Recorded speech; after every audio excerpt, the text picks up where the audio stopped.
the 31st of March, and so we are looking at Ephesians chapter 2. The chapter is split into two sections, really, it seems. The first section is about what it means to be a Christian, how we are Christians, how we are made Christians.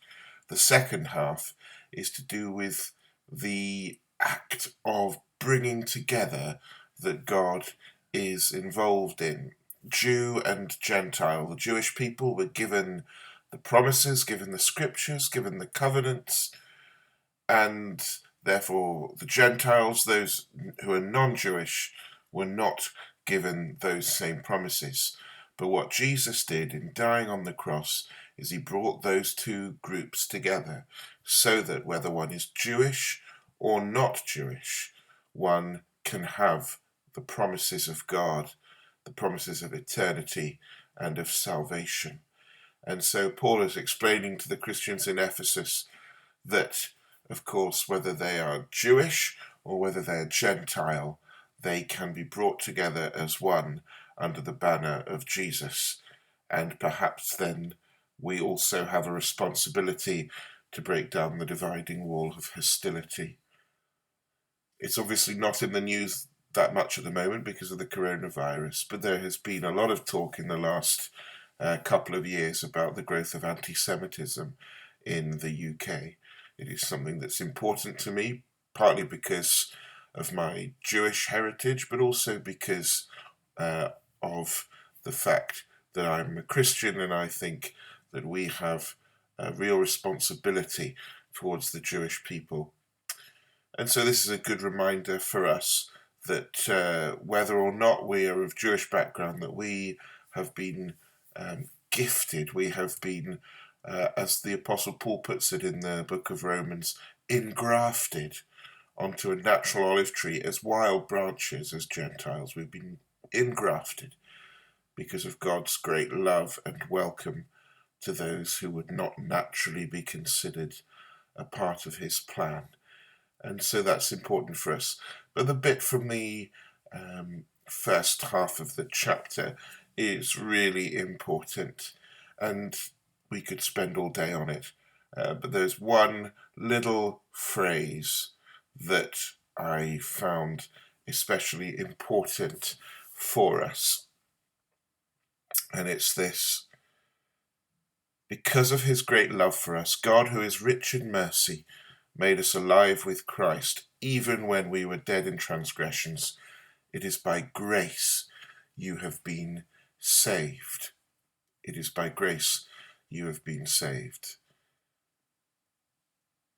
Not least amongst these great times of confusion and fear and not being able to see the end from the beginning, it is so encouraging for us to know that God's offer of love, of friendship, of salvation, of forgiveness is not dependent on how good we can be, but rather God's salvation is based entirely on faith and on his grace. Grace is a word that we use a lot in the church, but actually, what does it mean? Well, really, grace means receiving something that we don't deserve. And that is exactly what God gives, grace, something which we don't deserve because of our ability so often to not follow him, to go our own way, to think that we have all the answers, to ignore him, and indeed sometimes even to disobey him. We are not deserving of the love of a perfect Creator God, but that's not what his relationship is about. He's not saying you need to work hard to receive my love. He is saying, I went to the cross nearly 2,000 years ago because I love you, and so come back to me. My offer is there, it's free for those of you who will just accept it. And that is wonderful for us.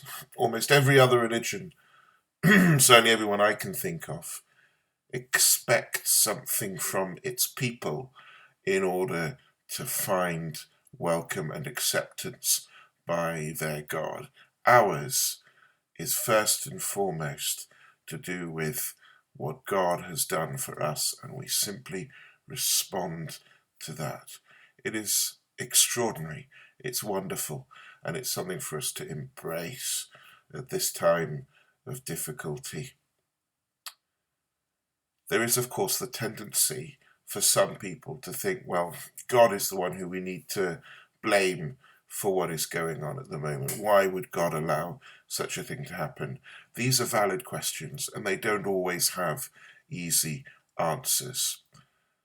But what I would suggest is that whilst we would say that actually it's because of the decisions we make as human beings that we see consequences from what we decide to do, I would also say that God is there for us to speak to openly and honestly, to explain and express our frustrations to, and he will meet us by his grace.